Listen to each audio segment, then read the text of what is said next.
Ladies and gentlemen, welcome back to Warrior Code International. We're in Rotterdam, the Netherlands, and next to me is Brian Hoy. He's a professional MMA fighter, a king of the streets fighter, and a Feyenoord hooligan. This man knows everything about fighting. He will give us very interesting insights. Make sure to watch and enjoy. Brian, thank you very much for taking the time for us. We are in Rotterdam, the city where you come from, and you are a Feyenoord hooligan, you are a professional MMA fighter, and you are a king of the streets fighter.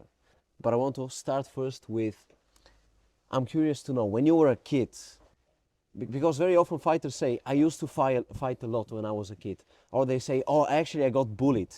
What kind of kid were you? Yo, first of all, welcome in Rotterdam, man. I'm glad to have you here. And you know, it is as a kid, I wasn't very much a violent kid. But I did understand when I was a young kid that violence is all around you.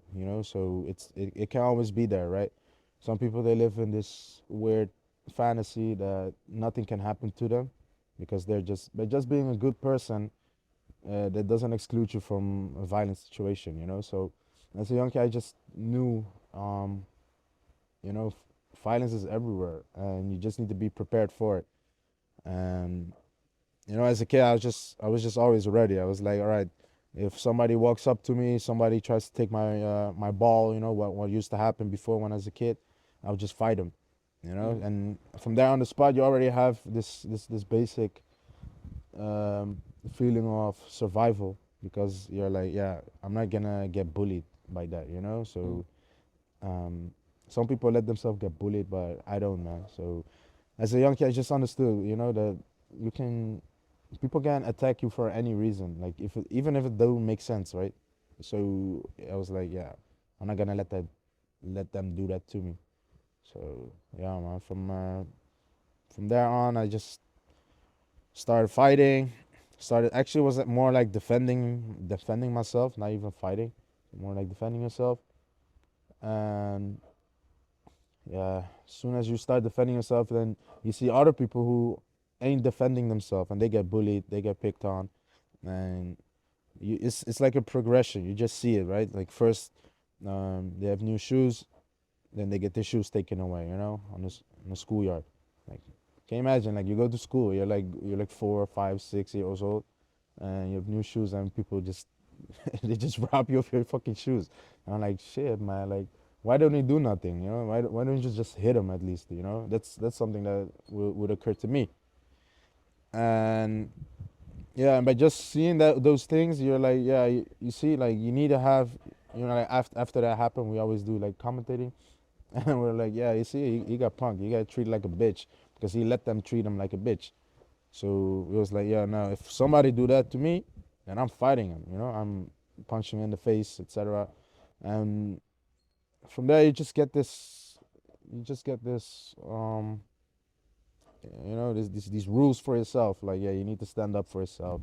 You need to defend yourself. And I think every man and person can attest to themselves, right? Like, name a situation where you was actually thinking like, maybe I should have reacted in this way, maybe I should have reacted in that way. And for me, it was always like, yeah, I should have just hit him, and I actually hit them people, and Mm. yeah, it worked out great for me.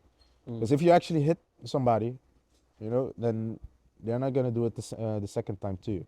You're not gonna get bullied. Mm. Sometimes you need to bite. Just not just bark.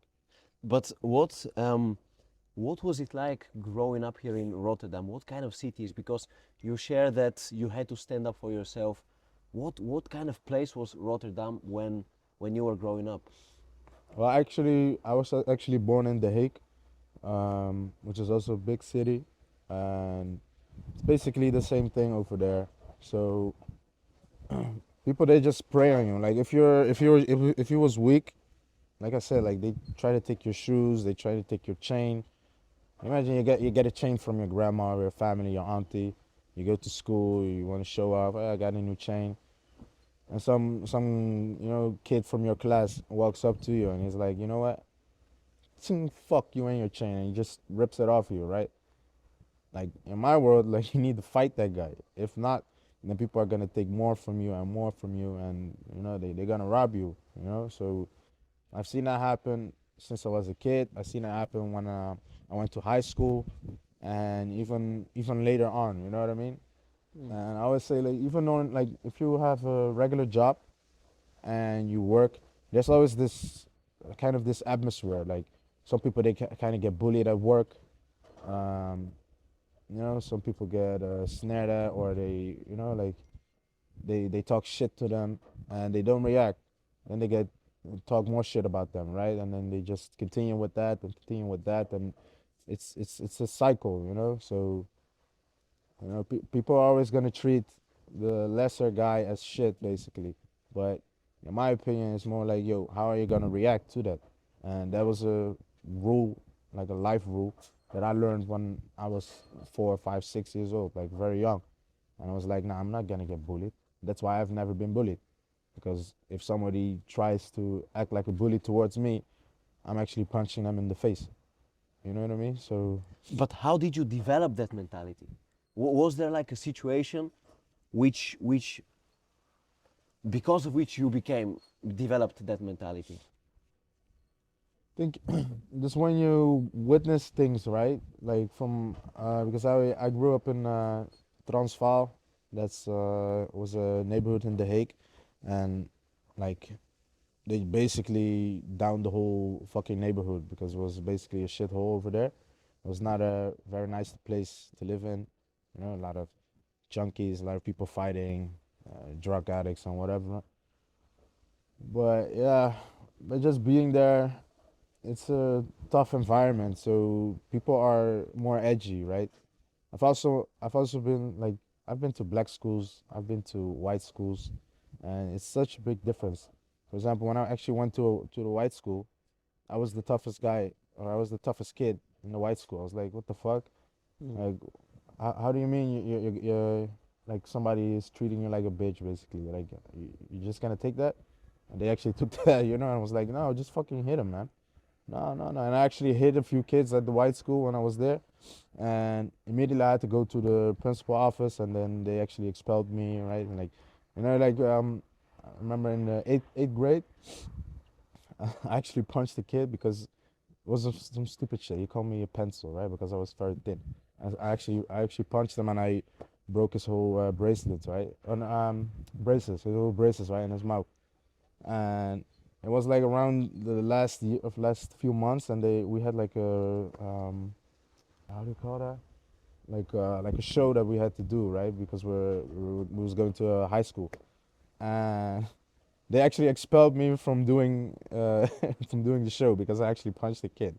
Yeah, but I was like, yo, they don't understand. I was like, yo, he was talking shit to me, you know what I mean? And they're like, no, but you should have went to the teacher. You should have. I'm like, fuck the teacher, man. Why the fuck should I go to the teacher? You know what I mean? Yeah. And they actually expelled me from that. But for me, it felt good because I stood up for myself. Because if I didn't do that, then maybe you would have done it the second time, the third time, and other people wouldn't have seen it. They would have called me a bitch as well, whatever, So it's if you understand, you understand. If you don't understand, it's okay. You're just a little bitch.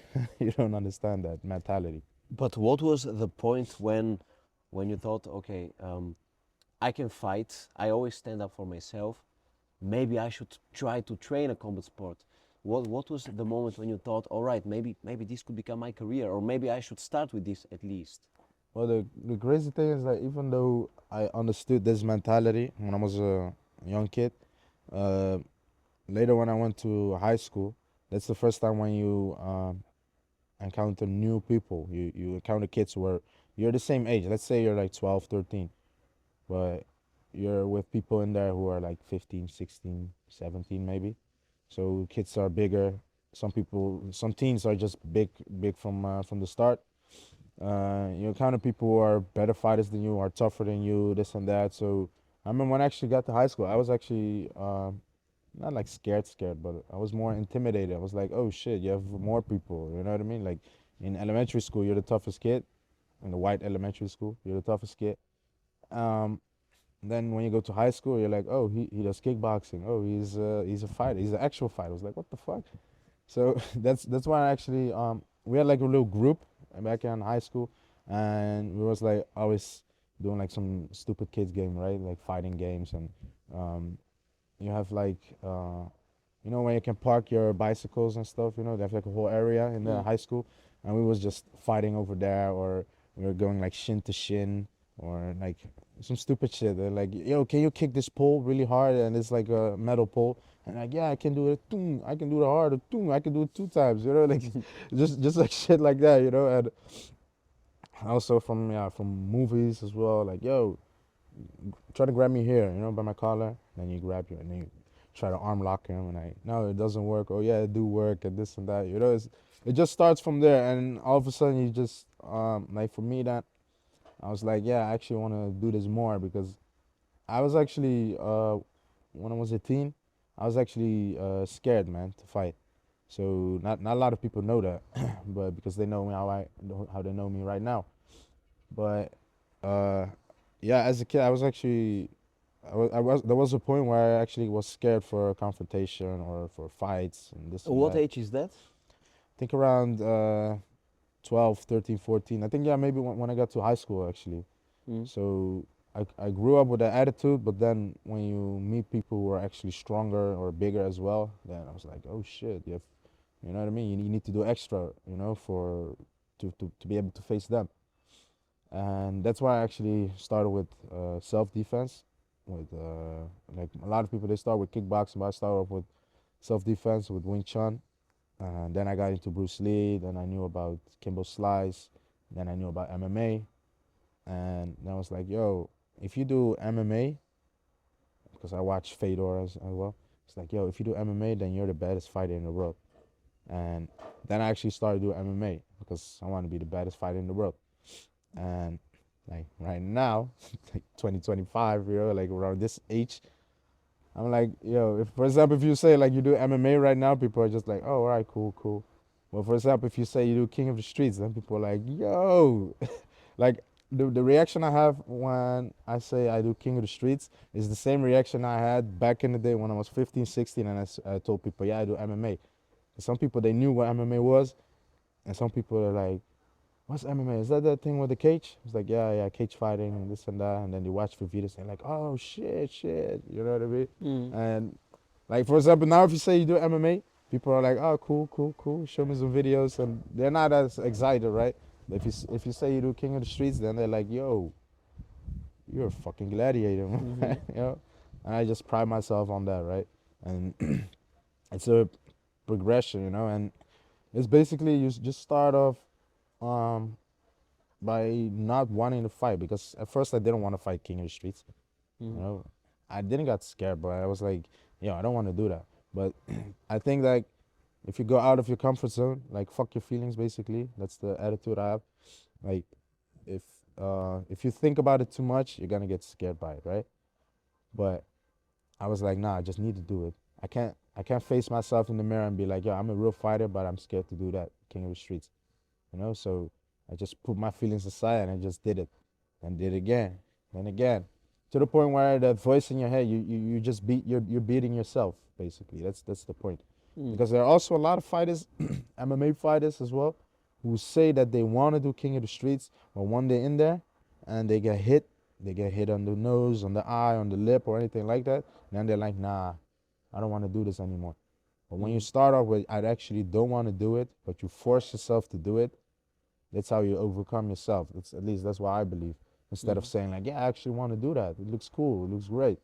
And then when you're in there and it gets to the point where you're actually questioning yourself, then it's just gonna turn the opposite way because you first want to do it, and then the second that you get hit really hard, then you don't want to do it, and then they quit.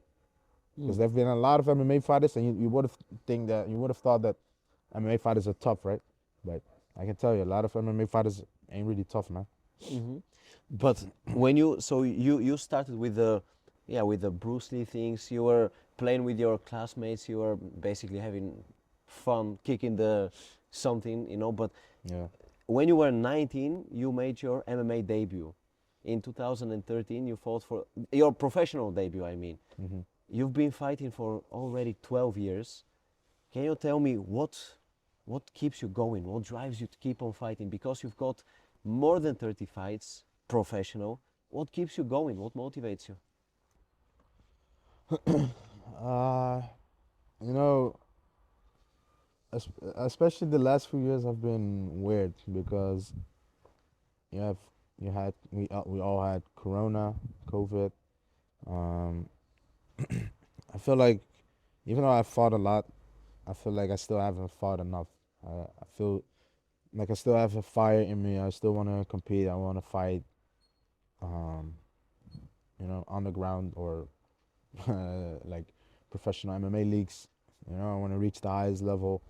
I don't feel like I'm done. Like no matter what happens to me, I'm never done fighting. That's basically the thing, right? Mm. This is just the I just chose the path of a warrior, so I live a warrior life, and you know what I mean. So that's basically just my life. Like I've done this for more than half of my life. I've already been fighting. Um, I get inspired by younger fighters, next generation. So um, just by being an inspiration to younger generation, like they learn from my mistakes. For some people, I'm an idol, so I really appreciate that. Love of the people gets me going. My own goals. Um, yeah, man, I'm just not done fighting. Like in no way. Like no matter what happens to me.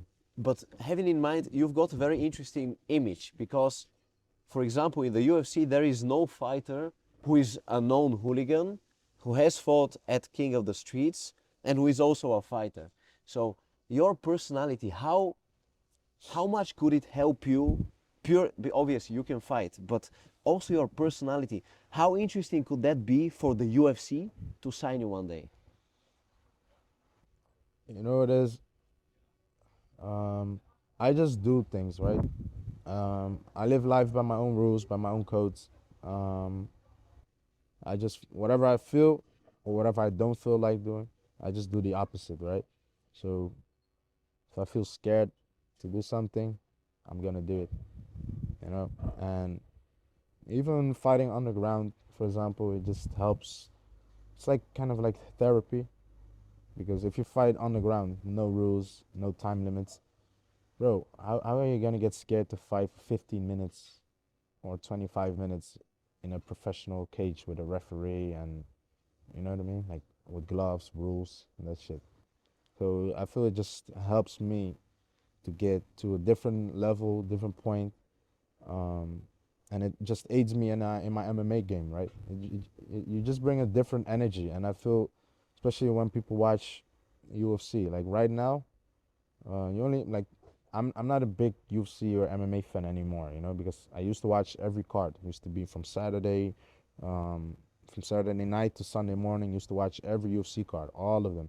Right now, I don't do that because I feel like a lot of boring UFC fighters right now. Everybody trains MMA, so it only like right now. You only I think there are only like two fun fighters to watch: Ilya Tupuria, Amzat Chimaev, and but the rest of the fights, all the champions are basically boring, and people are always saying like UFC is dying, UFC is dying. Oh, then they need to bring more exciting fighters as well, and who bring a different image, have different stories, different background, whatnot. So yeah, man, I don't know. Because that's what I mean. Because I don't know any fighter in the UFC who has such a reputation, who Yeah. has done the things which you have done. So that's a very different image. Very. It could attract also other audiences. But you mentioned I am a warrior. You said I live as a warrior. When you look in the mirror, Mhm. who are you? What is your identity? If you were to describe your identity, who are you?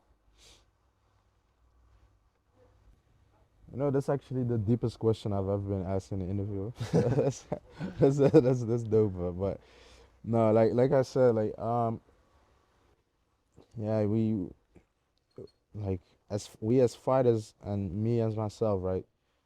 Um, I just I just do, man. I just live and I just feel whatever I feel like doing, or like I don't feel like doing. I just do. I just go to the gym, train. I train to fight.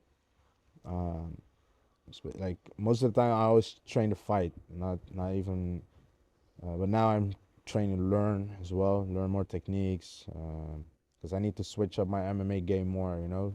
Not just a fighter's fighter, but I always used to be a fighter's fighter. That's what I thought, right? That's why I also looked up to a lot of fighters. Instead of just being the best fighter, I was like, no, who's the baddest fighter out there, right? There's always the most exciting fighters. Mm. So it's more, yeah, it's that energy, man. And I think if you bring that energy, you get more respect from coaches. I've even like international coaches. They when I go to other people's gyms, then they actually respect me. I was like, what the fuck? You know what I mean? You guys respect me. You know what I mean? Because I come from like when I started fighting, like nobody used to respect me because they always like talking shit about me or this and that. You know what I mean? And I just can keep on going. I keep on grinding, keep on continuing going.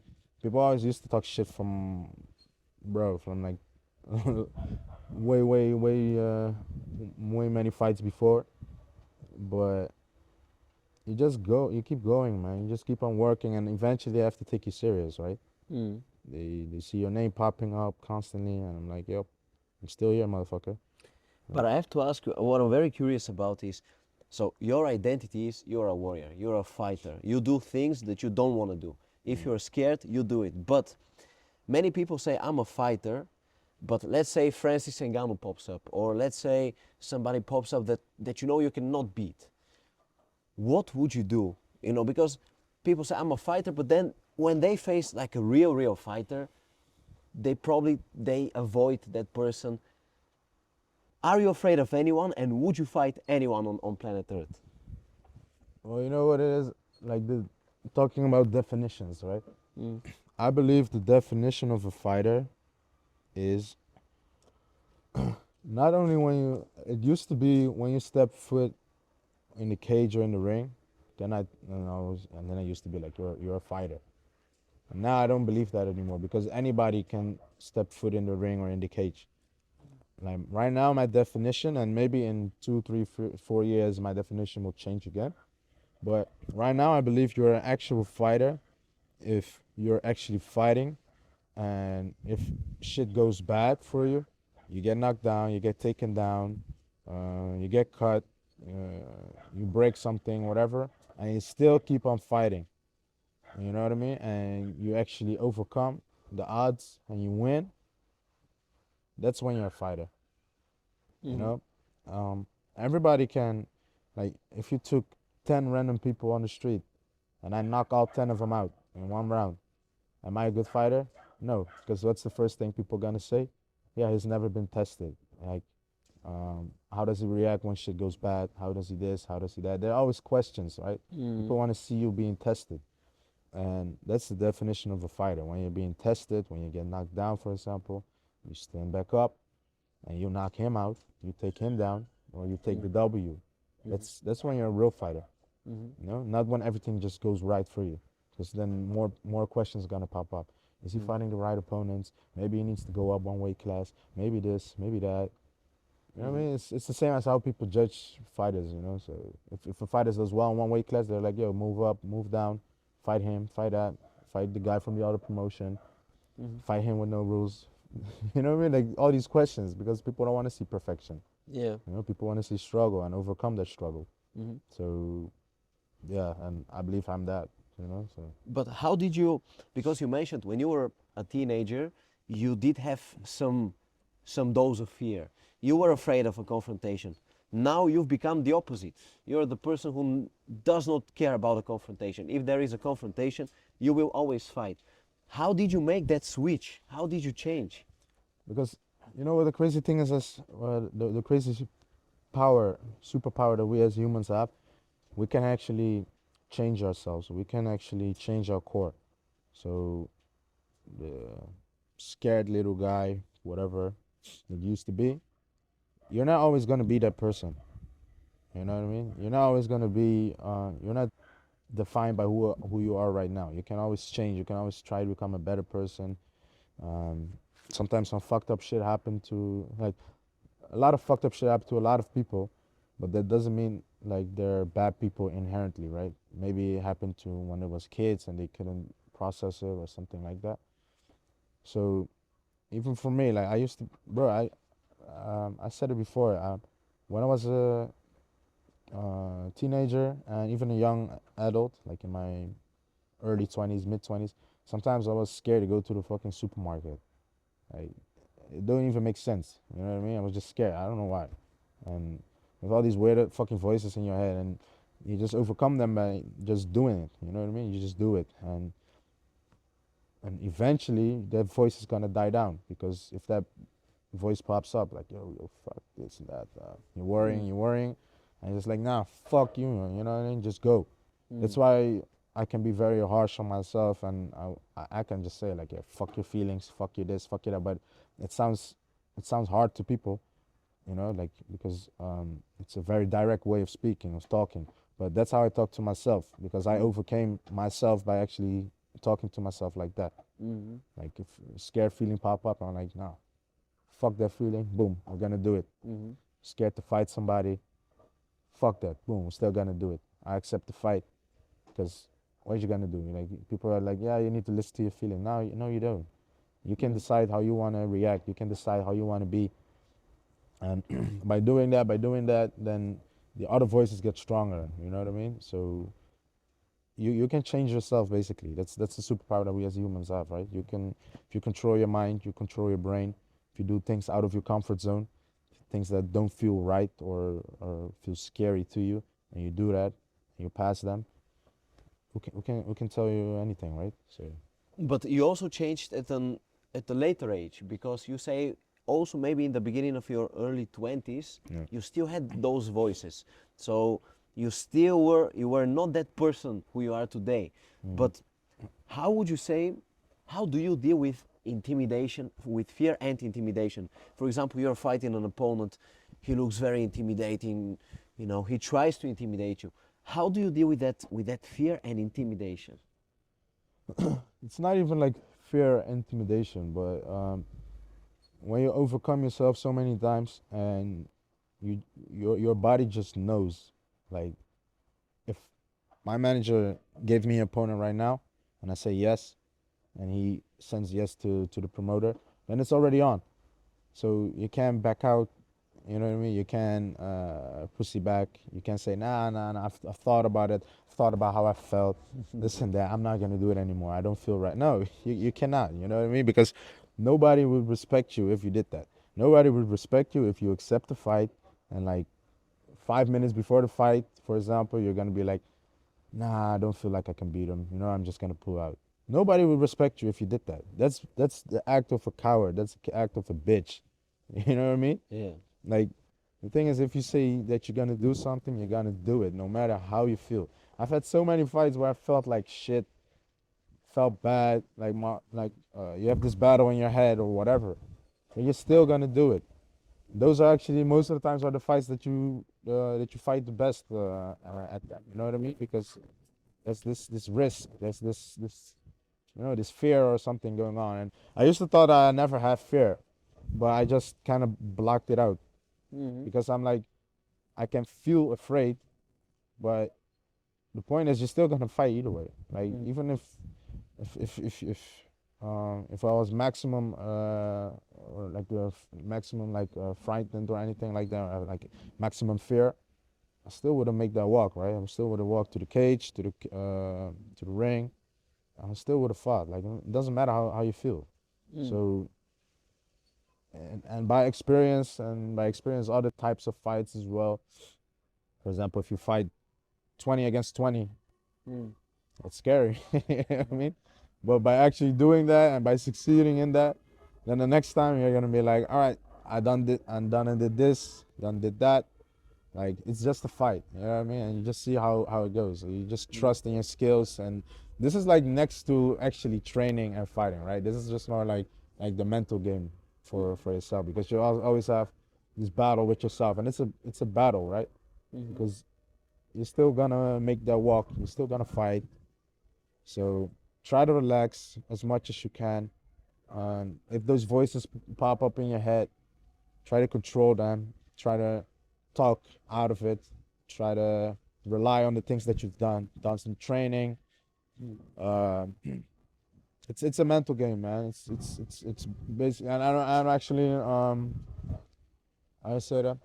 um, more conscious of the fact that it's more of a mental game in that way, you know. So yeah. But I also saw a photo of yours on an Instagram post, and the caption was that you went from living in fear, or no, you went from surviving to living with no fear. Um, what would you say? What is the best piece for advice for a person who is living in fear but wants to live in peace and in freedom and in power? Very simple answer. Just face your fears because sometimes whatever we fear ain't even that scary. Like I said, like I've had times where I didn't even dare to go to a supermarket, to a store, go outside. I'm like, yo, what the fuck is this about, right? It's weird, right? Like, why do we have voices in our head that say shit like that? Like, I have no idea why, you know. And by actually doing those things, right? You go outside, you go there, you do this, you go do that. You don't feel like training, but you still go. Uh, you don't feel like doing whatever, but you still. It's the same as with work. Um, do people want to go to work? Most of the time, nah, I don't think so. But you still do it, you know, and that's an inherent discipline that you have, and not just with fighting. You can apply this with anything in your life, man. So whatever you feel like you don't want to do, just do it, and you just see that your life just improves after that. You know what I mean? And eventually that voice is gonna stop because it doesn't matter what you say, you're still gonna do it, and that's discipline. Like you don't feel like it, but you still do it. That's discipline, right? So that is basically the answer, man. Just whatever you feel like you're afraid of, do that. That's a very good piece of advice. My last question before we move on to the other section of the interview, I have to ask you, combat sports, you are especially you because you fight a lot. You are very often in a fight or flight state, right? Because you have to face the fear, you have to fight. But how do you manage to be out of the fight or flight state in your normal life? How do you manage to be a relaxed person in your daily life when your job is actually to fight? How do you do that? Uh, I used to ride motorbikes, uh, but even that, I always look for the limit, man. I always try to go too far, you know, and like see what is the limit. How far can we go? Can we go a little farther than that? So that's why I actually stopped driving my motorbike right now because I also have a sponsor and I signed a contract, a waiver that I can't do anything that's life endangering. Yeah. So that kind of sucked because that was actually my peace of mind.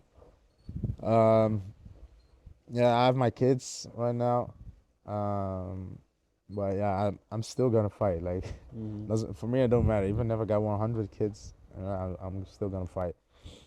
Um, for me, it just it's more like yeah, I'm always in search for something else. You know, like I'm trying to challenge myself, like trying to make myself scared and then do it Uh-huh. because that's how you overcome yourself. You know what I mean?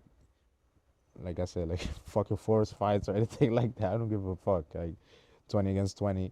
Like now I have advices as well. Good manager. It's like yeah, we can't do anything that you do. And I'm like all right. You know what I mean? But um yeah, just overcoming yourself, man. Just have a new challenge. I don't know. Like right now, you have King of the Streets. Maybe in I don't know how many years. Maybe you have something else popping up. It's gonna be popular and it's gonna be fighting wise. Maybe I'll do it. You know what I mean? So we'll just see how it goes, man. You know, you never know. I have to ask you, I said last question here, but Yeah. you mentioned that you have kids. Many people say, many men, when they get kids, they become calmer.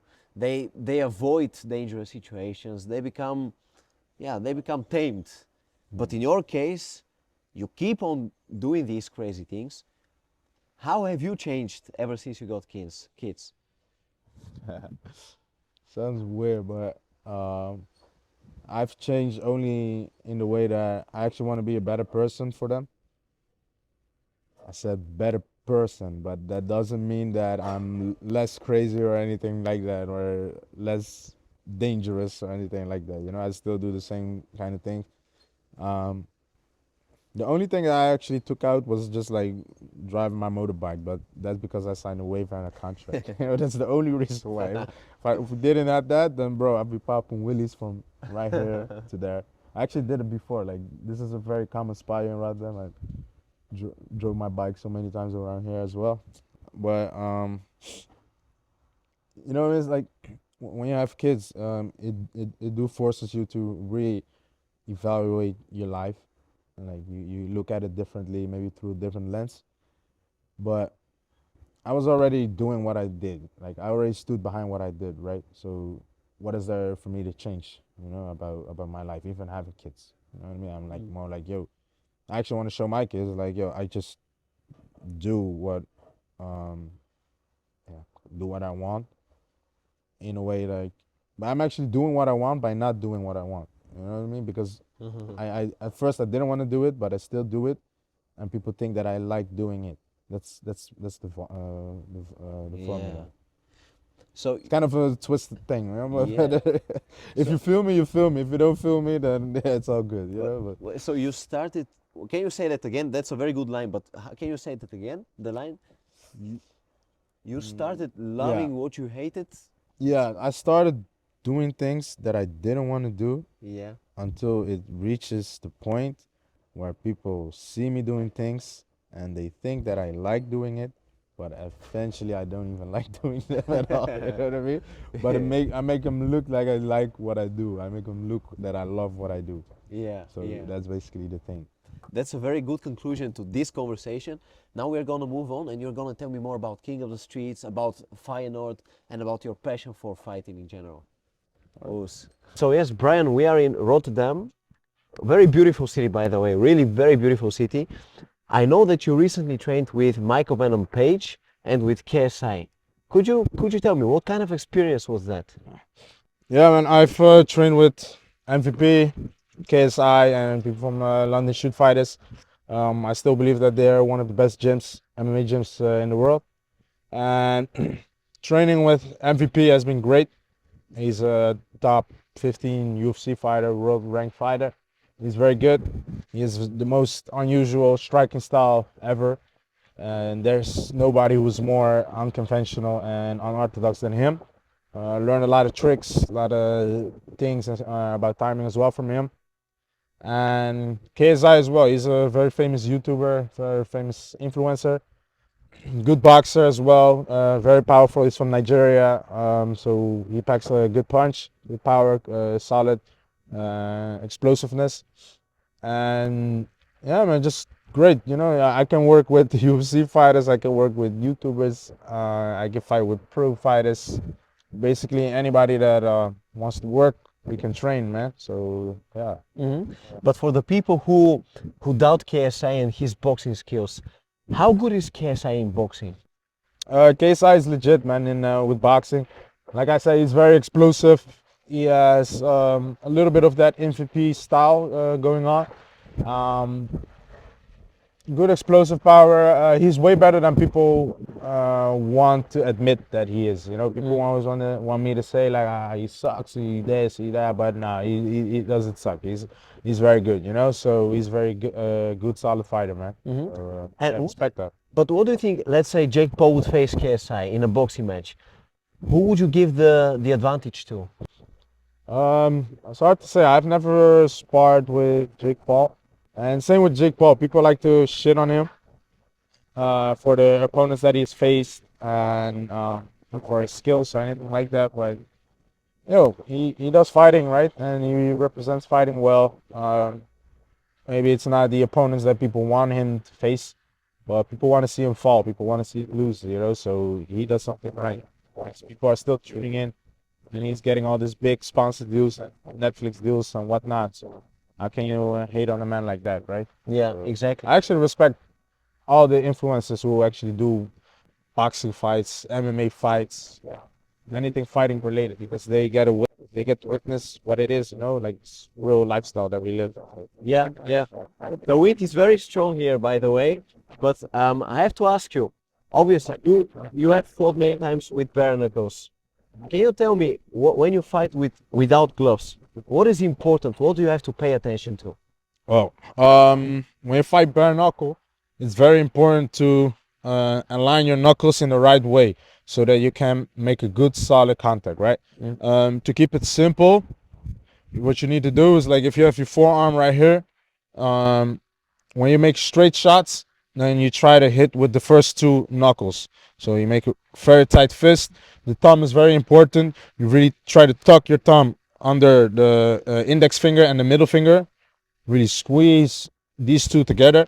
And the harder you squeeze these two together, the more solid your fist is going to be, especially for the straight shot. So when you make direct punches, jabs, and crosses, boom, you try to turn at the end, right? Like this, and you really tuck the fist in. When you make hooks, it's a little bit different. You actually angle your fist like that, so it makes your knuckles pop out a little bit more. You see, because there's like a little angle over it. And right now, I have like this line right here. So you align your knuckles right here, so you make the impact in this way. So like, yeah. When it's a hook, you try to hit with these three knuckles, and when it's a direct punch or jab or a cross, you try to angle out to the first two knuckles. First two, and with a hook, you angle your fist, you really ball that thing together, and then like, boom, you hit, boom, with these three right here. So, yeah, that's And basically uppercut, when you throw an uppercut? um, I wouldn't advise uppercuts too much because yeah, an uppercut needs to be placed perfect. I think, in my opinion, uppercut is a better punch in boxing or mixed martial arts. Yeah. But if you were to throw an uppercut, then I would say you try to hit it with your with this finger, with the middle, with the knuckle on the middle finger, right? Because this is the biggest knuckle, so you really try to like Bam. boom and angle it out. Like Uh-huh. you throw it and you just whip your fist inwards, boom, like Yeah. that, you know. So like boom, so you can Okay. really tuck the chin. All right. And I have to ask you, we spoke about this when we were walking towards this place. In a street fight, what's the most effective mixed martial, or what's the most effective martial art? Is it boxing? Is it kickboxing, wrestling, jiu-jitsu? What's the thing that you can always rely on? I'd say boxing and wrestling. Because when you combine them together, then you have the best base, I believe. When you get taken down, you know how to stand up. Again, when you can actually take your opponent down as well. You can box. Boxing is not just throwing hands. Boxing is fighting from all distance, like long distance, mid distance, and close distance. And especially in a street fight, you need to be wary of close distance and mid distance, because if you're in a street fight, is basically a fight, so it can happen anywhere. It can happen inside of doors, it can happen inside of a club, in a bar, in a restaurant, anything like that. So you don't know how many people are going to be around there, and you need to be quick, quick combinations, bam bam bam, and out, bam, bam, boom, inside. Sometimes you need to fight up close because, for example, like I said, like if you're in a club or in a restaurant, there are a lot of people out there. Yeah, you're not gonna get into your fighting stance and be like this and that, and then look around for the counter or whatever. Yeah. It's just like you have to react, and sometimes that's up close. So you grab people and like, bam, bam, bam, boom, you wrestle a little bit, boom, you push them away, and you sock them with a big shot or something like that. So Yeah. yeah. Okay. And when you're fighting a big opponent, somebody who is way heavier than you, in a street fight, what's the best way to deal with such an opponent? The best thing is to avoid street fights. I'm gonna sound like a sensei, but the best thing is actually to avoid a street fight at all costs, because you never know. But if you find yourself in a way that there's no way out and you really have to fight, then yeah, then you just need to go for it. But I'd say you need to close the distance. Uh, Make sure that you're willing and accepting of the fact that you need to close the distance to somebody who's taller than you, bigger than you. So you need to be a little closer so that it's easier to hit them. And that means like if you're around here, like you need to be here and then bang, then hit him, right? But you need to cross that line of danger. Because if somebody's taller than you and he keeps you on the outside, you make sure that instead of outside of his fist, you sure that you're here so that you Yeah. can land your shot. And basically try to land 3 or 4 shots, especially when you're a shorter guy. Yeah. Would you aim for the body or would you focus only on the head? Difficult to say, depends on the situation. If it's a street fight, then you just want to hit him. And if it's like an actual street fight, like one-on-one, you know what I mean, Yeah. then you can try to hit the body, mouth, or like that, then you just keep on rush. Yeah, stop.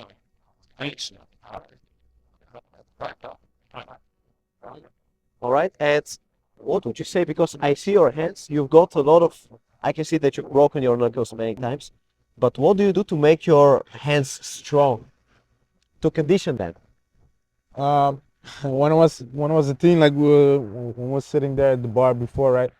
We used to do stupid little games. When you have when you make Yeah. a fist, make a fist like this, yeah. Yeah. And we used to do like stupid little games, like this, Ah, or like yeah, I know that. bam, like you get one hit, I get one hit, and bam, as a teen, right? Yeah. Shit like that. Yeah.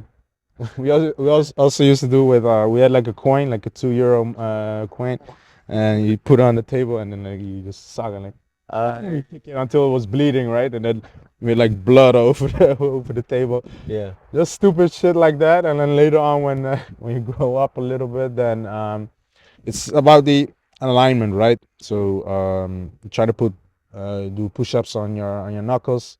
That forces you to train your wrists as well. Because a punch is impact, right?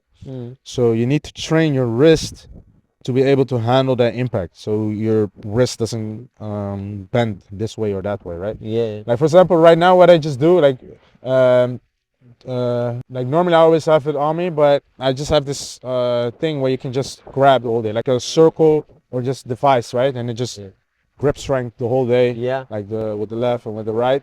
You do It that just- a lot? Yeah, but basically the whole day, man. Like whenever I'm in a car, I'm driving automatic, so I'm just like constantly grabbing, and Yeah. in my opinion, it creates this form of strength. Like constant repetition, constant reps, you're stronger. So that's how I do that, man. Yeah, but I want Training, because many people, including me, don't have big fingers. I think it's a genetic thing, right? But you cannot really make your fingers bigger, right? You cannot, when you squeeze that thing, you can't really make your fingers bigger. Yeah. But does your grip get actually way stronger if you do this a lot? Yeah, and that's the thing. Like I've had a few guys who were gonna do bare knuckle fights, and when I give them tips, I'm always like, yeah, try to make sure that when you're actually punching, like you need to keep your hands. It's really weird. You need to keep your hands relaxed. But right before you punch, or when you're actually gonna punch, then you really, really need to squeeze your hand. Really squeeze it in a hard fist. So if you really squeeze your hand real hard, real strongly, then you can actually punch harder. And it's just weird because you're not just gonna break your hand by anything. Most of the times when you break your hand is when you punch with wrong technique. So for example, if you don't squeeze your heart too hard, boom, then it's gonna bend this way, it's gonna bend that way. So you really need to make sure that you squeeze your hand. And if you really squeeze your hand, then you're already gonna feel your forearm being tense, anything like that. Like for example, when I do MMA and when you wrap your hands, you have the hand wraps on. Sometimes the hand wraps are a little bit too tight. And when the hand wraps are a little bit too tight, then you can already feel your whole forearm being strained. So you can feel like it's like almost in a cramp.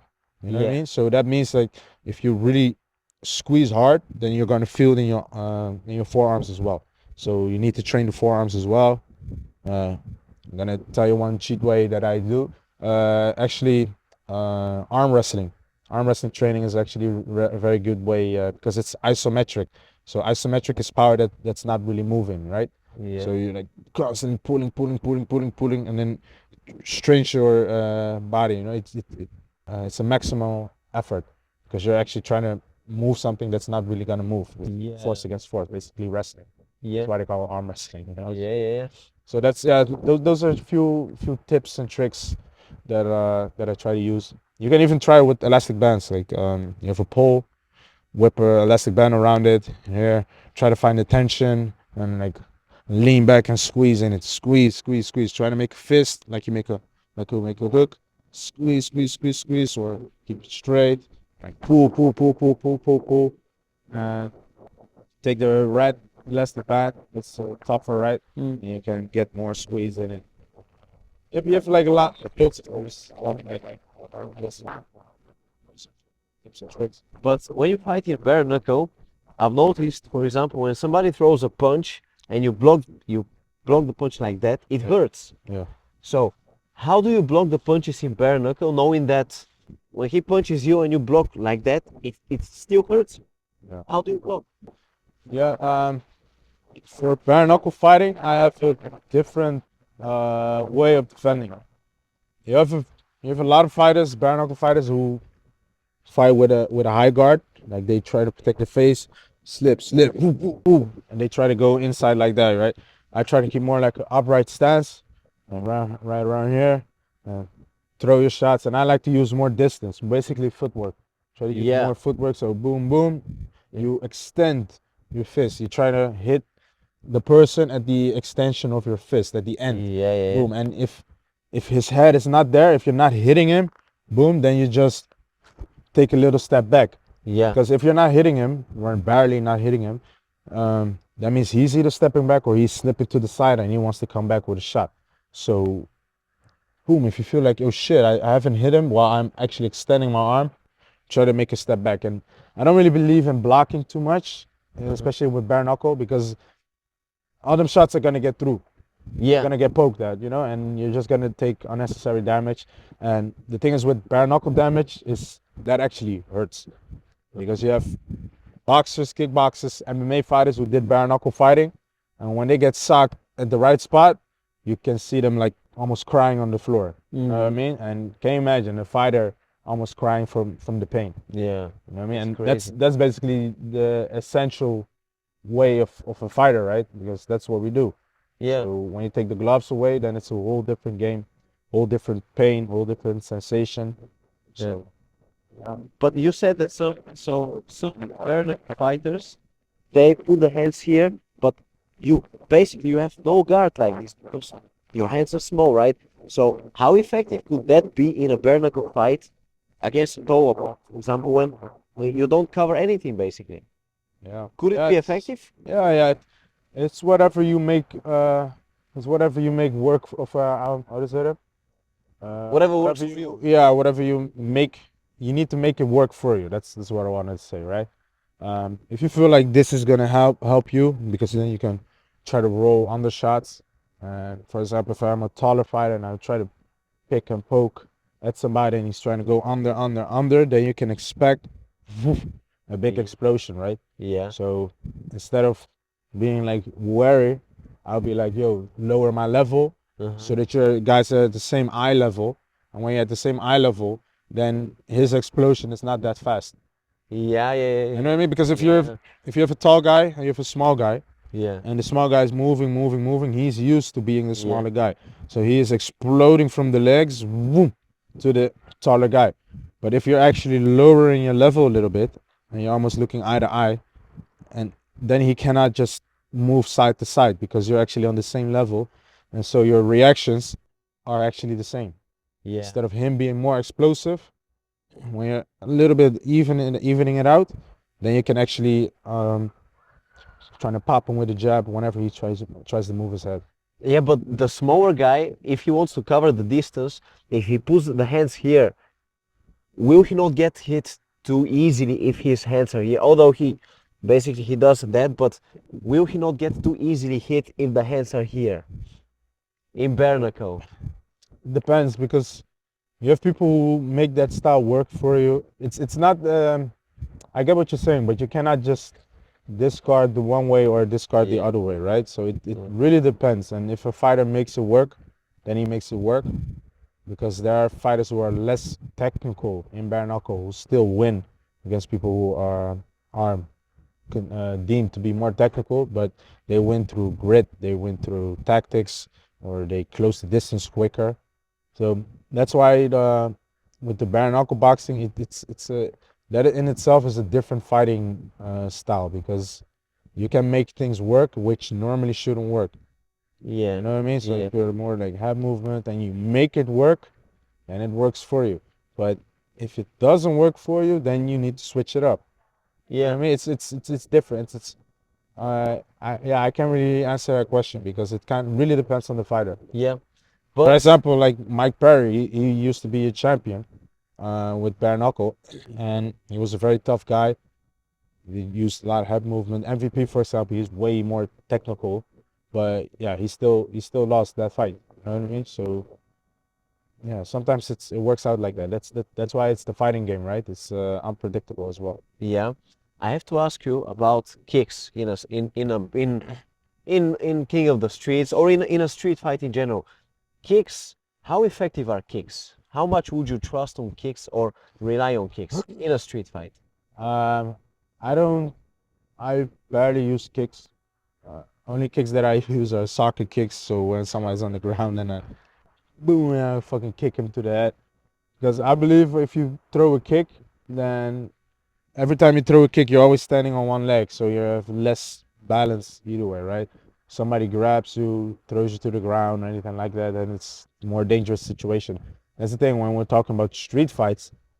For example, when you're at a bar, in a club, or anything in a situation where you can't control the whole setting, you're not gonna take a stance. And why would you throw a kick, a front kick, or anything like that? Mm. Even when we did forest fights, I always tell people like, yo, don't come in when the two groups are approaching each other. Don't come in with a random flying sidekick, Bruce Lee style. Like fuck that shit, right? That works in the movies, but not actually in a street fight because um, if you actually throw that kick, even if you land a kick like a flying sidekick, what you think you're gonna knock somebody out? No, of course not.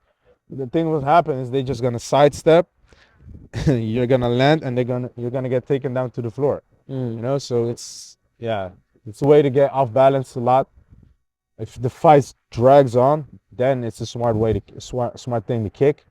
Mm. And if not, just trust your hands, man. You have bare knuckle. Like one good hit should be enough. So Yeah. I'd rather have that chance, that opportunity, than instead of a fucking low kick. And I can take lots of low kicks. You know what I mean? Yeah. Yeah. So, but that's just my way. You know, like there are people who are kickers. So if you're a kicker, fucking kick. If you trust your hands, if you're a boxer, like Triple G, like bro, Triple G don't need no fucking low kick. You know what I mean? You fucking knock your ass out with one shot. So I'd rather have that option to me, right? All right. I have to ask you, by the way, every sentence which I start is I have to ask you, but I'm curious to know. So you explained a lot to me about street fighting in general, but what gives you the biggest kick? Is it mixed martial arts? Is it the football, everything around football or soccer, as they say, or is it the king of the streets? What gives you the highest kick? Uh, Hard to say. But I know that I remember the first time when I did King of the Streets. Um, I've had that adrenaline sensation for like 2 or 3 weeks after my fights. Wow. So like every day when I woke up, I was like, whoa. You know, like you almost it's like this constant feeling of like, yo, what the fuck did I just do, right? You know, so uh, that's I would say, man, I think all of it, and it's all of it is fighting in the end, right? So I do one thing to better the other. Um, yeah, the more crazy things and stuff that you do, then the more it helps you in a controlled setting. Like for now, when I fight MMA, I'm not scared, right? Like I feel nothing. Like I can fight MMA like right now and be like, all right, let's do it. I can fight in like a street fight. I can do it like right now. I'm like, all right, let's go. But I just feel ready. Just you have like this mental preparation like that. Like, get your mind in that zone really quick. You can do basically any. Similar with all these Thai fighters. They have 350 fucking Muay Thai fights. Bro, they're smiling to the ring. They're dancing to the ring. Shit like that. You know what I mean? I'm not that confident yet, but I want to be that like that. You know what I mean? I want to dance as well to the ring. You know what I mean? Like Yeah. that's how you can be like, yo, fighting is a scary thing, but if you can fucking dance and make fun of it before you're actually fighting and still beat people's ass, then you're a gangster. That's a gangster for me, right? So, But yeah. what emotions do you experience in the dressing room before an MMA fight? And what do you do in that dressing room before you? Obviously you warm up, but what else do you do in the dressing room? Most of the time, I kind of turn inwards. I'm not very talkative person when I'm actually preparing for a fight, and I'm just trying to get my mind ready. I turn more inwards, a little bit more quiet. Um, like originally, I'm more of an introvert person, but people see me as an extrovert person. But I used to be more introvert. But like I said, you go out of your comfort zone, you do this, you do that, you do interviews, podcasts, whatnot, and then yeah, you have an image to present, right? So you turn extrovert like that. I think it's the same with music artists, rap artists as well. Most of them are introverts, and then they get good at speaking, so they turn extrovert. You just basically turn yourself inside out, right? So you become the opposite of what you actually is, right? So But what do you feel in those moments? What do you feel in the dressing room?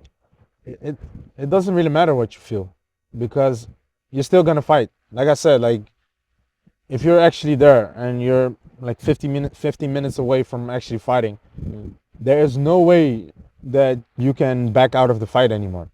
Because if you're actually like it doesn't even come to my mind because it's impossible because you cannot get out of there. You need to get in the cage, you need to fight, and after fight then it's whatever, right?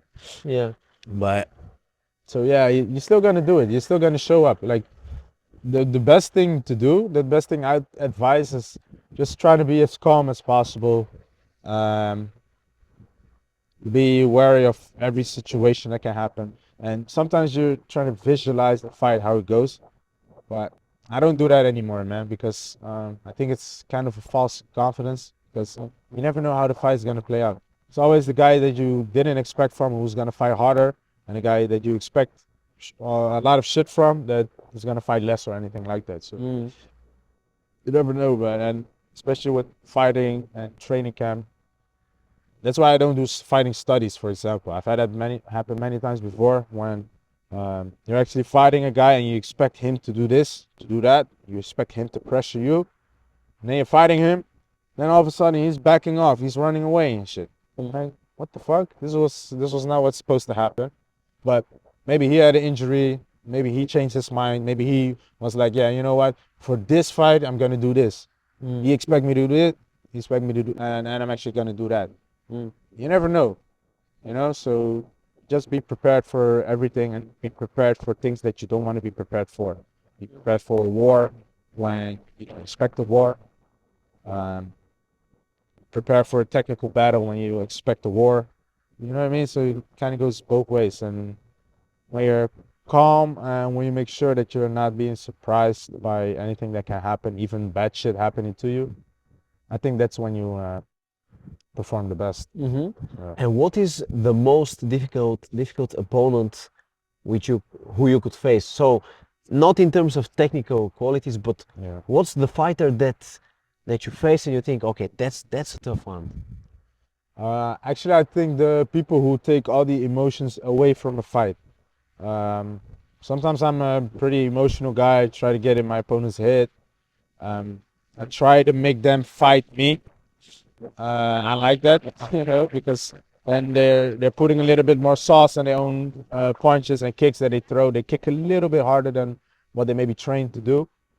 Um, yeah, I think if you're fighting basically somebody who's almost like a robot, who's just sticking to the game plan, like sticking, moving a lot, kicking, trying to make takedowns at the right timing, in the right place. I think that is most definitely because then you need to change it up because then you need to fight technical game with him, or you need to drag him into a war that he's not willing to fight. You know what I mean? So you need to make him fight dirty, like they say. And it's hard because especially if he's like a trained killer, like a Soviet style boxer or anything like that, because they're going to stick to their plan. They're going to be technical for 12 rounds. We're talking about boxing, right? And Yeah, it's very hard to get into people's head like that, right? Mm-hmm. So yeah, say that, man. Okay. Well, we've spoken a lot about fighting.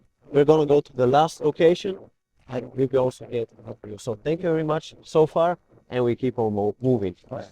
So Brian, I have to ask you about your mentality. Obviously, we spoke about fighting, we spoke about techniques, we spoke about so many things, but when can you call yourself a fighter? What kind of mentality do you need to have to call yourself a fighter? A fighter is basically when everything is going against him and he still finds a way to win a fight. You're an underdog, your opponent is bigger, your opponent is taller, your opponent is a better wrestler on paper, better striker, better all-round fighter, has a better record, has more knockouts than you. He knocks you down. He's almost submits you. Yeah, that is basically what a fighter is, because that's the thing, you know, when you have a fighter and you knock everybody out, people are always gonna say like you've never been tested. Just wait till you fight a real fighter, like Jake Paul. Like he knocks people out, although yeah, old fighters. But then they're like, yeah, fight somebody your own age, fight somebody your own age, and he just keeps on fighting, he keeps on winning, and then you know what I mean. So that's the things that people just be saying, right? Because they want to see people being challenged. They want people, yeah, being tested, Mm-hmm. and they feel like if you've never been tested, then that you're not a real fighter. Yeah. So yeah, man, you need to get knocked down, stand back up, knock him down or knock him out. Mm-hmm. That's how you showcase that, because it's very easy to, if you get knocked down, to just lay there and just be knocked the fuck out, right? So yeah, man, people want to see you being tested, right? And then see what kind of resolve you have, right, inside of your body, your spirit. How bad do you want it? How bad do you want to fight? How bad you want to win? Mm. Yeah, basically that, man. But let's say, for example, if we look back at McGregor and Khabib, when Khabib submitted McGregor, McGregor tapped. What is your opinion? Should you tap or should you go to sleep? You know, it don't really matter, because either way you're being protected by the rules. So if you tap, you submit. You say like, nah, he was better than me, right? And if you don't tap, then you either go to sleep or he breaks your jaw, and then they're still gonna stop the fight. So it doesn't really matter. You just make sure that you're not into that position, right? That's something I would say. Yeah. And what would you say, for example, let's say you're a professional fighter, your identity is you are a fighter, and then you come across a bigger fighter in the streets, and he does something to you, but you don't react. I'm not gonna mention names, but you know who I'm talking about. So, how in your opinion, as a fighter, do you, let's say that guy is way bigger, that guy is a professional fighter, that guy is undefeated, you stand no chance. Do you still fight that guy, even though you have zero chances? If somebody fucks with me, Yeah. yeah, of course, you still fight, because why not? You know, so that's the thing. Like, people get fighting confused with fighting sports. You have fighting sports, and you can be good at that, but that doesn't mean that you're the baddest fighter out there in the streets or anything like that. Because street fight is different. A street fight can happen right here. They call it a street fight, but it can happen everywhere, right? So, like I said, like I train myself to be ready in any moment. So, anywhere where a fight is gonna break out or can break out, even if it's at a baby shower, I'll be ready to fight. So that's my opinion on the matter. But obviously, you try to avoid it as much as possible. I may sound more like more like an adult now. You try to avoid it, but if it happens, then at least I know I'm gonna be ready for it, right? So if there's no way out, and the only way out is fighting, then I'm ready for it. Uh-huh. Yeah, yeah. But Okay. try to avoid it as much as possible. You know, let me. Wise get words smart. from a street fighter. Yeah, man. But what would you say? You have fought in mixed martial arts. You have fought in the streets. You have fought in King of the Streets. What kind of mentality do you need to have to fight in King of the Streets, having in mind that There are no rounds. The only stoppage is when one of you is knocked out or sleeping. So, what mentality do you need for that King of the Streets thing? You need to have a different mentality, man. Because, for example, when you fight MMA, you're trying to win a match. You're trying to win. It's not a fight. It's a match more. You know, like I've came more to the realization that MMA is it's a match, and the more you go down the rabbit hole of like actual combat, fighting, no time limits, this and that, then you just notice that shit. Like all these people, they're trying to win a match. They're not trying to fight you. They're, you know what I mean. So it's a different way of thinking and and fighting. Like for example, when I do King of the Streets, I can get really into the zone and I can get into the zone really quick and I feel nothing. Like none of these punches they hurt me. Even after the fight, like your body is hurting, but it doesn't physically hurt me. I know it sounds double, but it really doesn't physically hurt me. Like I remember like after all my King of the Street fights, even the one that was really long and tough, still went to the after party and shit, you know. So because I was like, fuck it, I don't feel anything, right? And I just believe that you can train your mind as well to block out like real pain. Um, uh, yeah, and of course you're hurting, but you're not hurting to the point where you cannot move. So it's a different way, you know, like a different feeling. And when you're used to that, when you get accustomed to that, then you're just like whatever, man, let's go. And Mhm. then you can just keep going and going and going. There's so much more power inside of us as humans, and I'm not even just talking about myself, but us as humans, right? Mhm. Um, like you know, some things may seem impossible, but until somebody does it, and then he or she shows that it's possible, right? So I mean, even got females fighting now, queen of the streets. So That's now, like a real thing, King, Queen yeah, of the Streets. yeah. No, actually, like last weekend they had a fight, and that fight was actually way more brutal than a lot of men fights. They was actually biting each other. They actually bit Oh, pieces of their arms off and of their backs and shit. Even I was like, yo, I like this it's shit. crazy. But Because it's crazy, you know what I mean? I mean, like, they do shit that has not been done before. And, bro, can you imagine, like, somebody biting a piece? I've actually heard about that in a street fight. Like, a old friend of mine, a Moroccan guy, when I was in eighth grade. One time there was, like, a ferry, right? And when he came back with like a. I was like, what the fuck is that brown thing in your neck? I was like, yeah, I was in a street fight and somebody actually bit me. Like, how the fuck you let somebody bite you, man? Like, yeah, yeah. First we were swearing at each other, and then he walked away. Then I turned around, and then he just came back, and all of a sudden he was in my neck. I feel something in my neck. I was like, yo, what the fuck? And he actually bit him. You know? that's insane. That's Yeah, insane. man. And actually, it actually hurts, man. But he had like this brown spot on his neck for a while. I was like, yo, that's disgusting. You Yeah. know what I mean? But Wow. can you imagine like people just be doing random shit to you, right? Like they bite you or they I don't know, they kick you in the balls, I don't know. But when you fight in King of the Streets, basically you can eye poke, you can bite his ear, you can bite everywhere. Yeah. So when you face an opponent, you know that he might try to do that to you. What is your mentality about that? Because I mean, okay, if he's gonna punch, kick, elbow, knee, all right. But if somebody's gonna bite my ear off, Yeah. that's crazy. How do you react to that? Let me say it like that.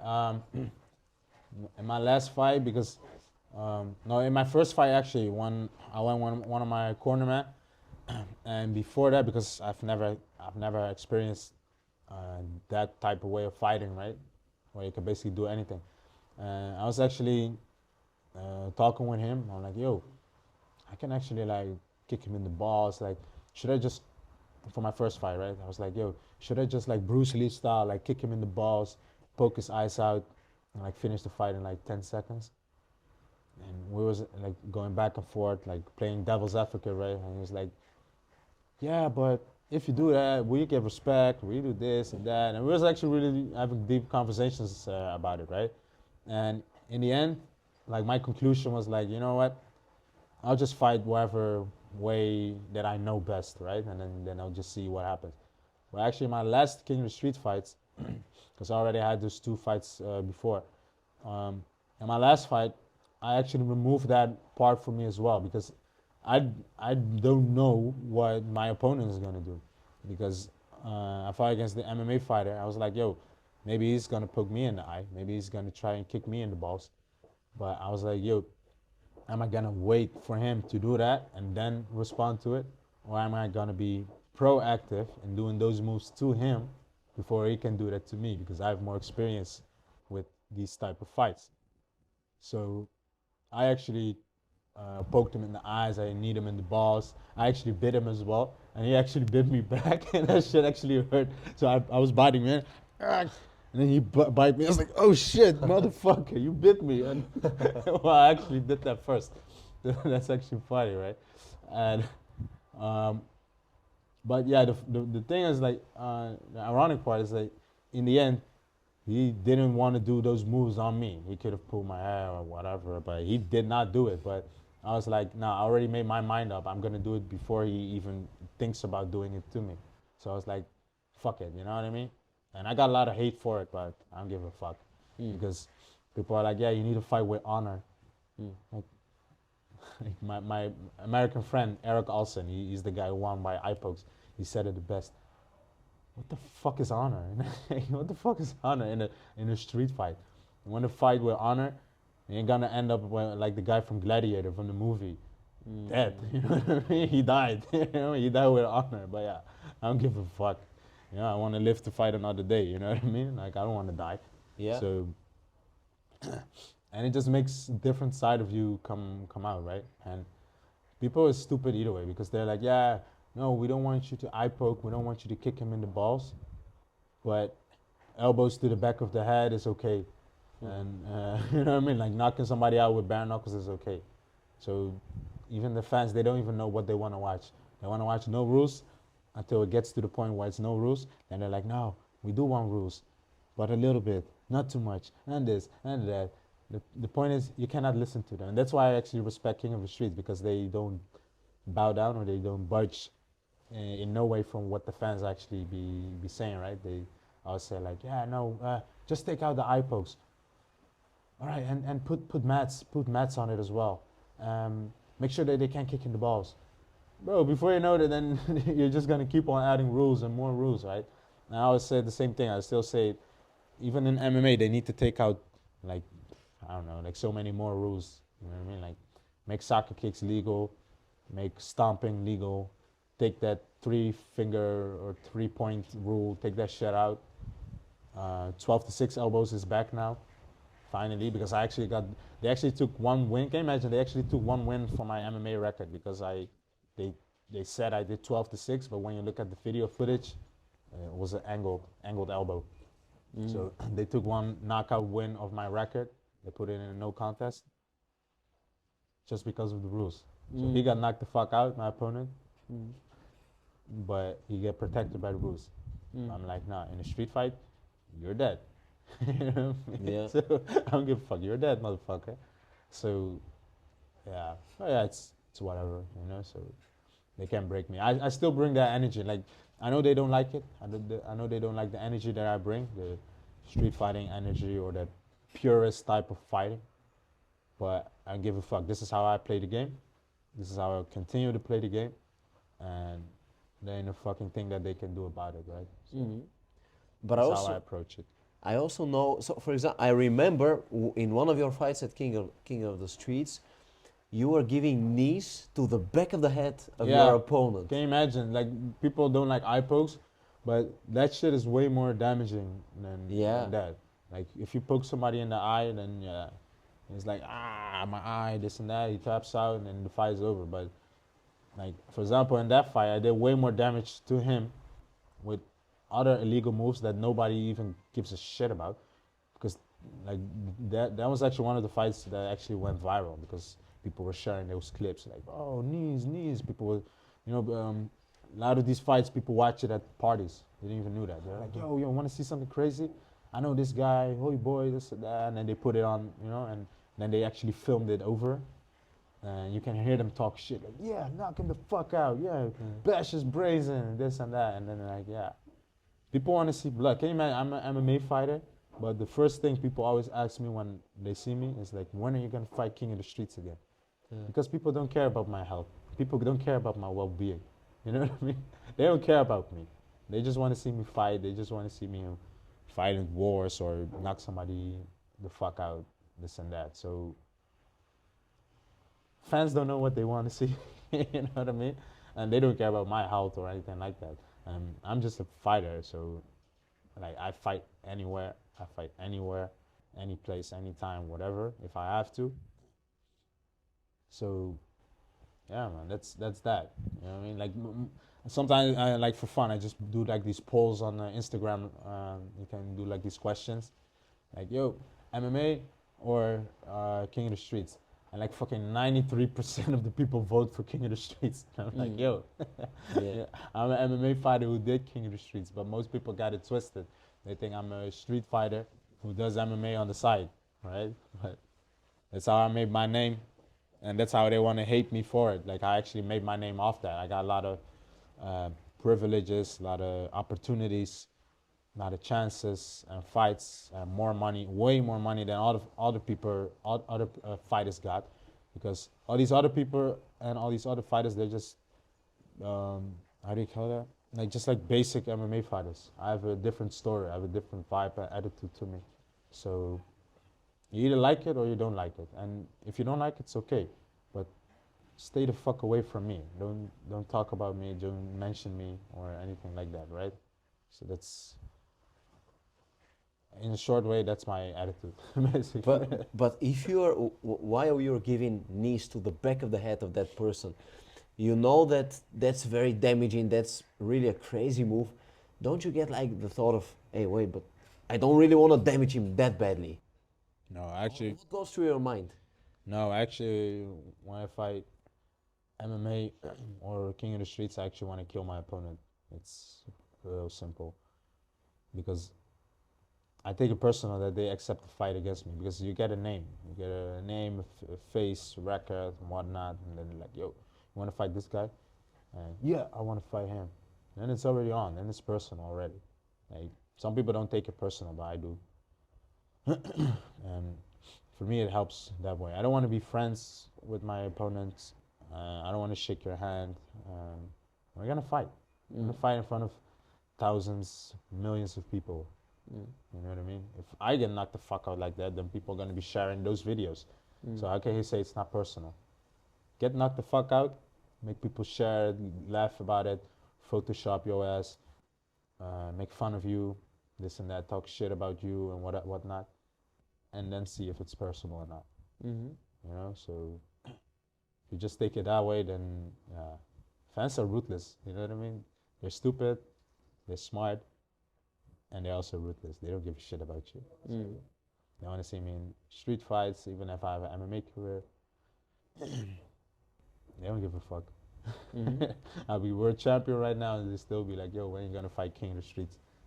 I'll be banned. I'll be whatever. They'll still be like, "Yo, when are you gonna be fight again in King of the Streets?"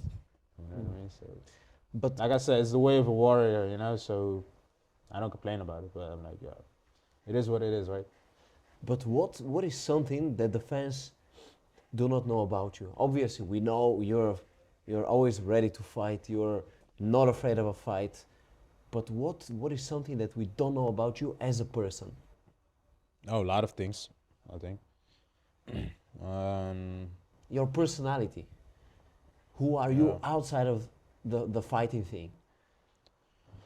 Well, pretty much, I'm actually kind of locked in with this. Like I said, I did this for more than half of my life, and I continue doing this for as long as I can.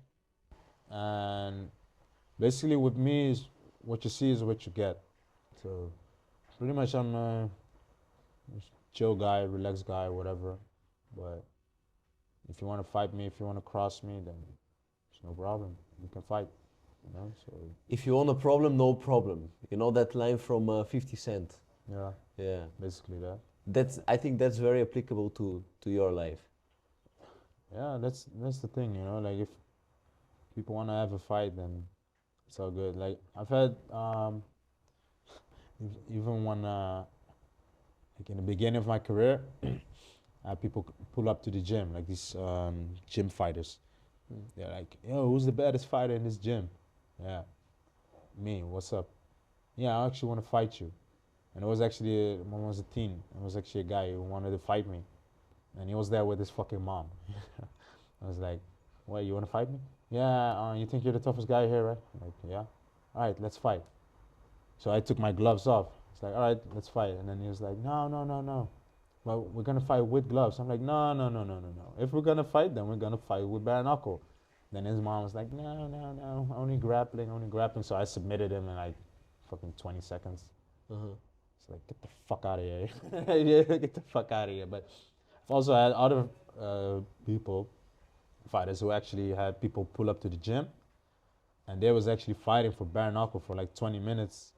Yeah, imagine like me and my street fights, and they did that bare knuckle in like 20 minutes, and like blood everywhere. We had to clean the whole place. You know, there was a different fight. I can't mention name, but everybody who was there knows who I'm talking about. And yeah, they actually fought, and like after they fought, they gained respect for each other. That's the thing. You get respect for each other, right? Like if you're, I only like even with my opponents, I only respect my opponents. Like win or lose, I only respect them if they are actually fighting me. Like they actually tried, right? They actually put some soul in it. If they don't put soul in it or anything like that, then most of the time I don't even respect them. Win or lose, I don't give a fuck. Yeah. If they just win the match or whatever, then I don't respect them Mm-hmm. because he didn't fought me, right? So. But for you, it's very important that obviously you love real fight. You love it when your You need to opponent. keep it pure, right? Yeah, It's like a pure real fight. But obviously, we've got sports like boxing, kickboxing, where you do have the big gloves on, where you have a limited rule set. yeah. What is your opinion? What is the future of boxing, of kickboxing, having in mind that MMA is getting bigger and bigger, King of the Streets is becoming more mainstream? What's the future of boxing and kickboxing with the big gloves? I think kickboxing is gonna die out between now and 1 or 2 years. I heard that ONE FC is already broke. They're already going bankrupt. Um, Glory, it can be very exciting, but I don't know. For some reason, it's just not sticking right like that. Yeah, and I think boxing is too old to die down. There will always be a boxing culture, especially I've been to London, other countries like America. Like boxing is huge, and Mexico is huge over there.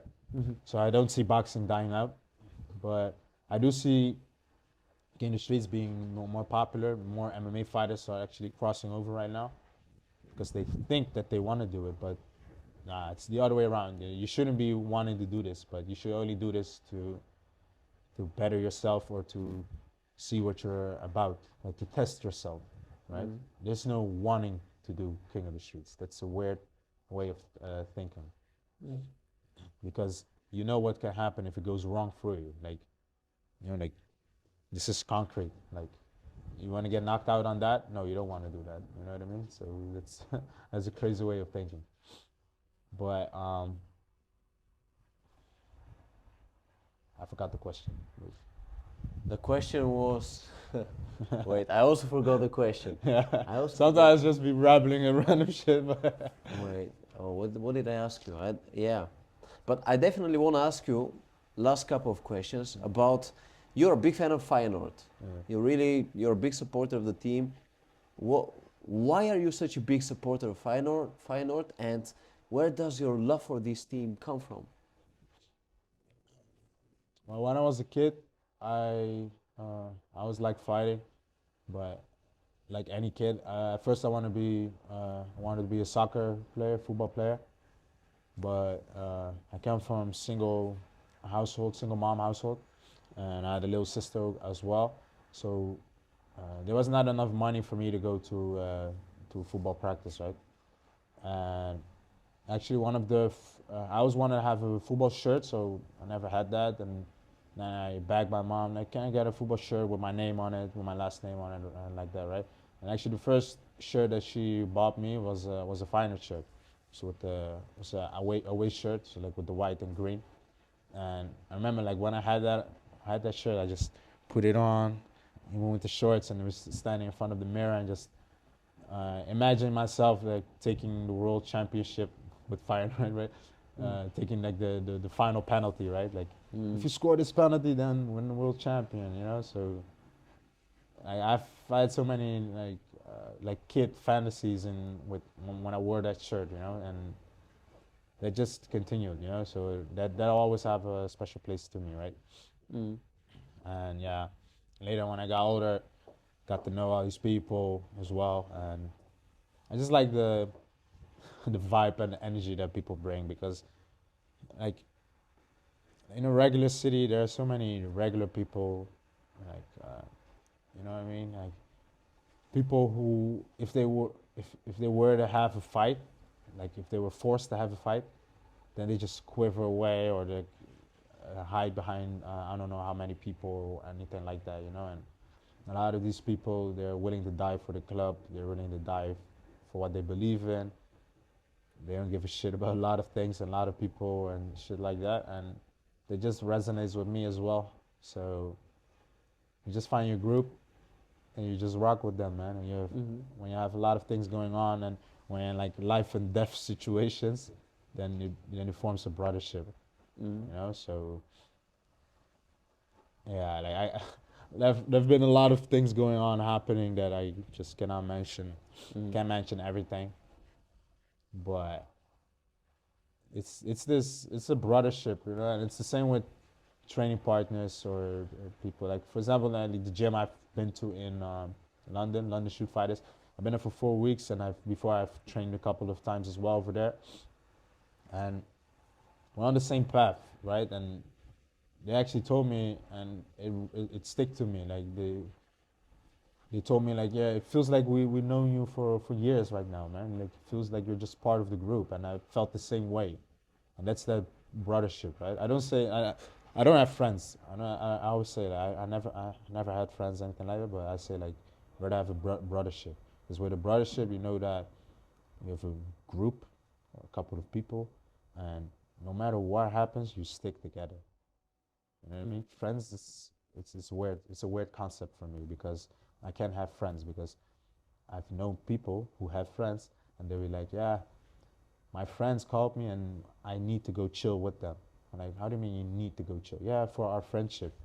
So even when you don't feel like doing that or anything like that, you know what I mean? It's I don't know. It's a weird concept for me. And with a brothership, you just don't want to go training, but you still go to the training. And after you put blood, sweat in it, then you're just like, yo, this is what brothership is about because we're actually all grinding. We're doing the same workout. He's doing more. I'm gonna do more. He's gonna do 50 push-ups.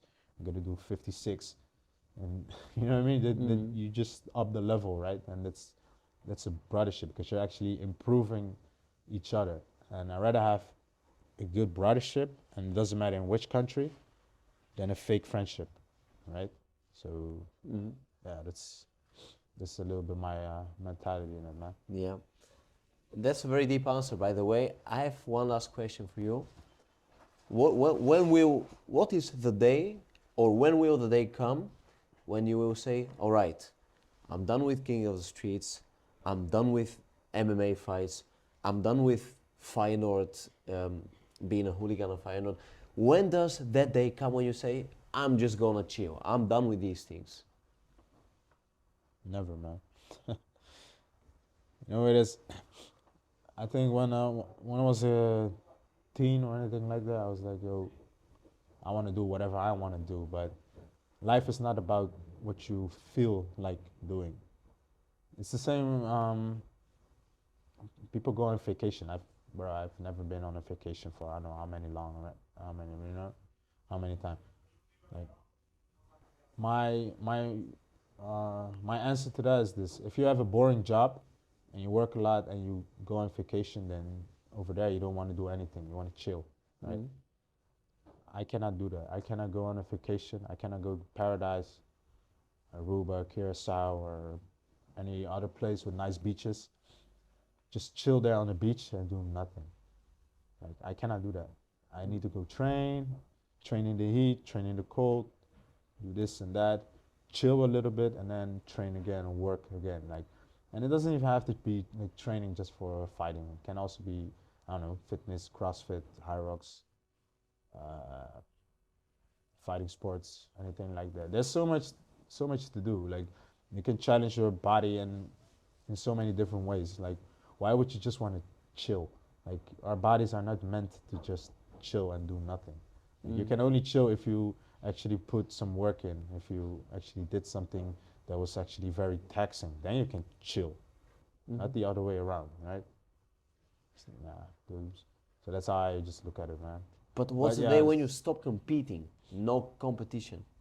then I'll just do something else. Then I'll just, I don't know, gain a lot of muscles, train, be, do something else, basically. So there's enough ways to challenge your body like that, right? Some David Goggins style shit. So, Yeah. you know what I mean? He's fucking 50 almost, and he still trains harder than I don't know how many athletes or anything like that. So yeah, whatever comes to my way or my path, or maybe I'll organize street fights myself. I don't know. I think you would be the perfect face for such an organization because you've been living this. You've been there. You've done that. Yeah, can you imagine? Like, I wanted to be like the craziest fighter or anything like that, and there's always gonna be somebody who's crazier than you. They're gonna follow suit. They're gonna follow an example or anything like that. Either if it's a good example or a bad example, you're gonna get yeah, how do you call it? Like, there are gonna be people who are more crazier than you, even more crazier than you. You know, so I can't wait, man. For now, I'm the king of the streets, but I don't know in how many times or how many years or anything like that. There's gonna be somebody who's gonna be even more crazy, who have more fights, or gives even less of a fuck, anything like that. So yeah, I just can't wait to be. And maybe I see it, you know. Maybe I'll fight that guy. You know what I mean? Maybe he's like, I don't know, he's maybe 15, 16 years old. Like how I got inspired by Kimbo Slice, Jorge Masvidal. I watched those YouTube videos back in 2005, 2006, right? When I was a young guy. I already seen those videos. I'm like, yo, this is crazy, and you know what I mean. Now I'm actually doing it myself. So maybe people watch that now as a youngin, and later they'll be like, yeah, they'll be sitting like the same way, or even a bigger stage. Be like, yeah, I watch his videos and I was inspired by that. So I think that'd be a big honor for me as a fighter. Yeah. Well, I mean, we've had a long conversation. You've been very honest, very open. I really appreciate your time, and I thank you very much for the time. And I wish you all the best in MMA, in King of the Streets, with Feyenoord, and everything that you do apart from combat sports. Thank you, brother. Oes, thank Appreciate you. it, man. Thank you. Yes, Oes. thanks, man.